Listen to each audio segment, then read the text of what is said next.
Alright guys, setting off in the Land Cruiser. As I said earlier, we've had it for 2 years now. When we bought it, it had roughly 26,000 miles. Right now it has 40,108. So we've put, 14,000 miles on it in 2 years.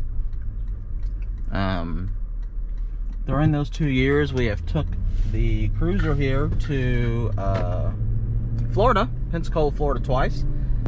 And that's about, I'll have to double check it, but I think it's like, we put like 1,000 miles one way, so 2,000 miles round trip. So let's just say like maybe 4,000, 3,800 miles of that is vacations. So when you factor in that, you know, we really haven't driven it all that much. Thanks to, you know, the way our world is now. You know, I work from home, so I don't have to commute anymore to the office or anything like that. My wife used to drive. This is her daily. She drove it every day to school. She was a kindergarten teacher, and we're expecting our first child, so she is taking a year off, at least a year. So it doesn't get driven much. It gets driven to go pick up groceries, basically, and go to family events. Today I'm running to the grocery store, and it needs gas, so that's what I'm doing today. But I want to do a 2-year update on it.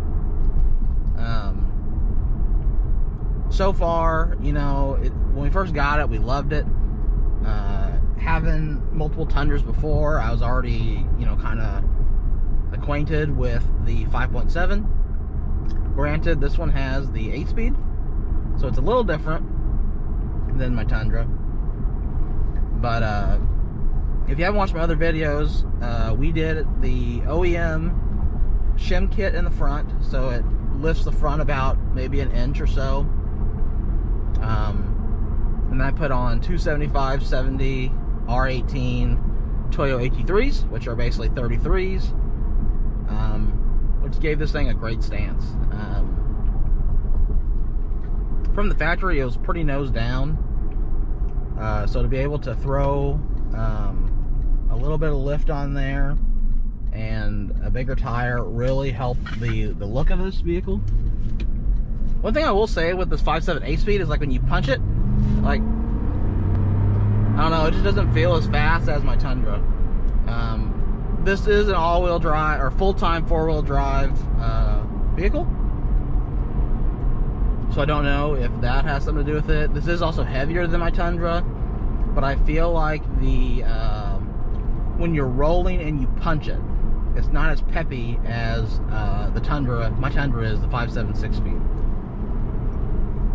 That's just one thing I've noticed owning it 2 years. Other than that, the 5.7 is still great. From a dead stop, this thing pulls hard. It almost lifts the nose up because of the full-time 4-wheel drive. It just launches really aggressively, but once you're going, I feel like it's not. I feel like my Tundra would walk this from roll, where this may get my Tundra off the line. I feel like, but when we bought it, I changed out the diff fluids. Spent maybe 50 bucks on that.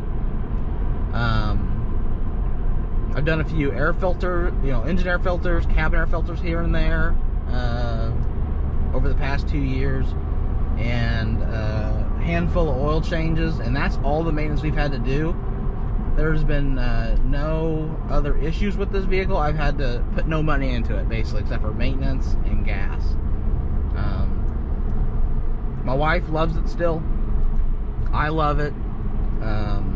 This is like literally one of the best vehicles that, you know, I used to think whenever I first saw these that it was all hype, right? I mean, these things are like 90 grand. You know, is an SUV worth 90 grand? A lot of people would say no. You know, transportation, it's not worth 90 grand.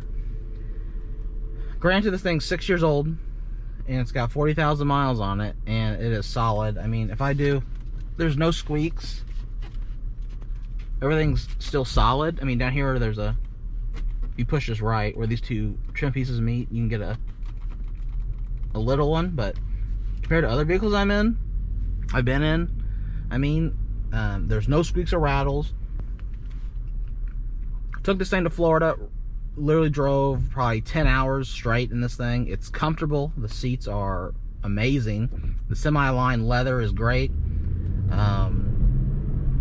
Definitely a step up from my platinum leather, which everybody on the forums dubbed it as Lexus grade, which I don't think I would consider that Lexus grade anymore. But I mean, this thing has the heated steering wheel my truck doesn't have. I really do like this wood grain across the top. In my truck, it's war right here, or in this wood grain it won't. And as you can see, it's got the auto windshield wipers.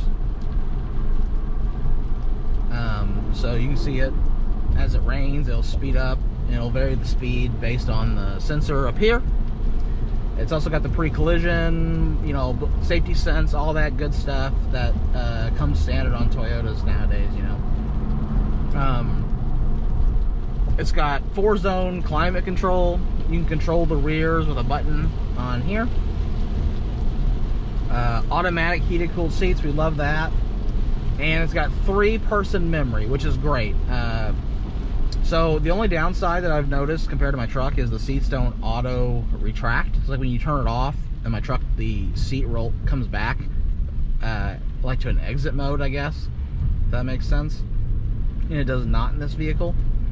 So my wife has the memory set up for her, I have it set up for me, and then the third setting is a kind of an exit mode where we are, you know, you push that and the seat scoots back a few inches to make it easier to get in and out.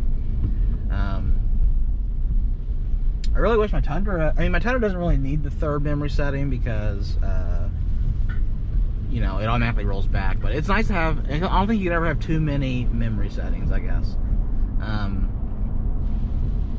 Another thing I want to mention is when my wife drives this thing, she's had so many people come up to her and say, is that a Land Cruiser? You know, we don't see that many around here anymore. And some of these people are veterans. It's like, yeah, we see the, you know, we see those overseas all the time, but we don't see them here in America.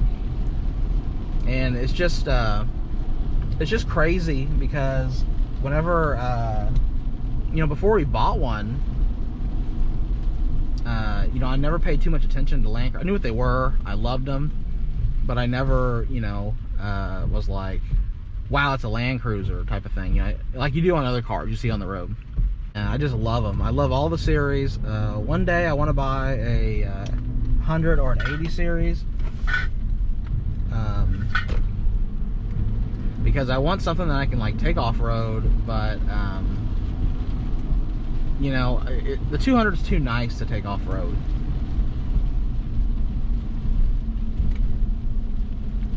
I'll give it a good launch here so you guys can see from a dead stop what she'll do. Oh, never mind, it's a rolling.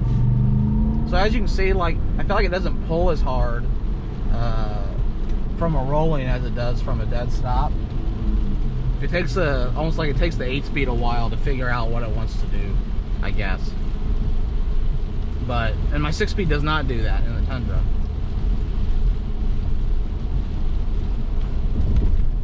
You see that dip, it rides really good. It's not, you know, it's not harsh riding. Even on the stock suspension with the spacer, it rides really well. It's just, I would love to see, I guess my goals for this vehicle one day is I want an ARB bumper on the front or some sort of, you know, bull bar bumper. And then I would really like to, get an extra inch in the front and then raise the rear up 1.5 inches. Whenever we went on vacation and we had it loaded down, I noticed it was like perfectly level. So if I ever you know, tow anything with this or have anything decently heavy in the rear cargo area, I feel like it's going to have a reverse rake with the front 1-inch Toyota Shim. So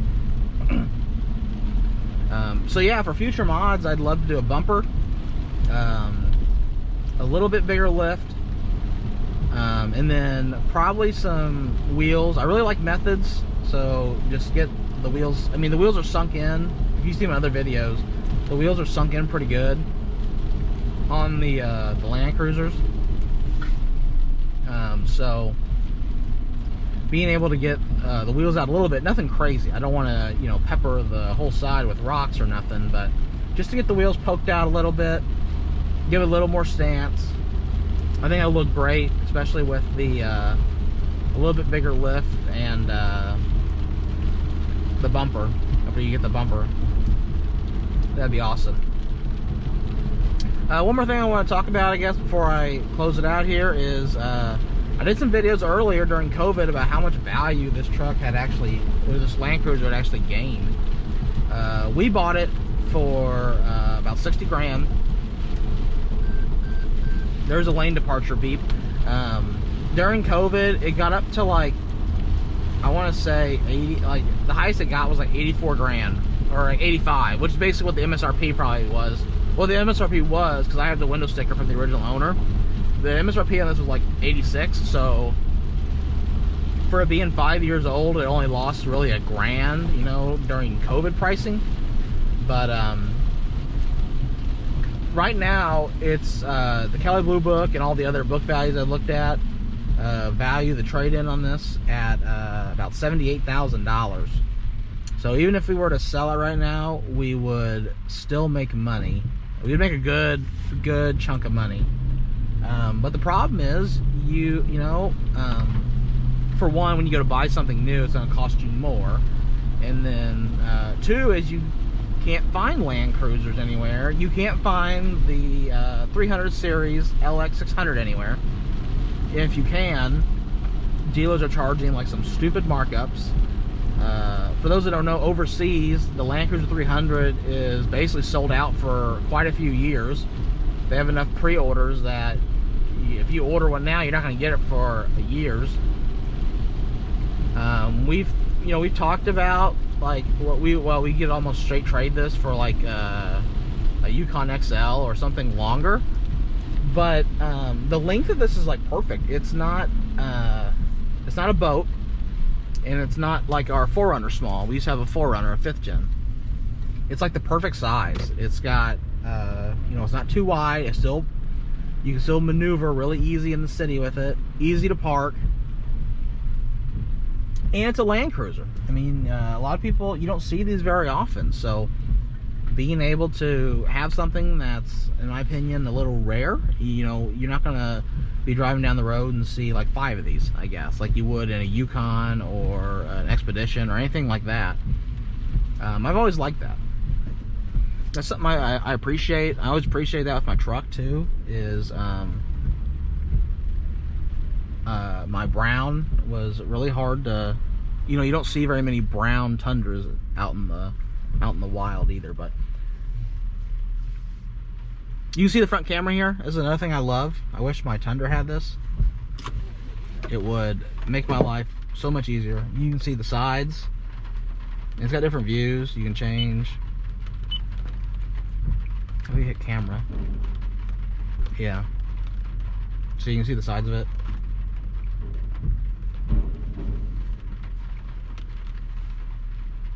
And when you go into 4 low, it's different too.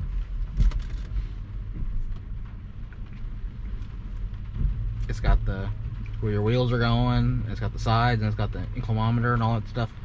It's just awesome. Will we ever use it to its potential off-road? Probably not. It's too nice to take off-road, at least now. But we plan on keeping it forever, guys.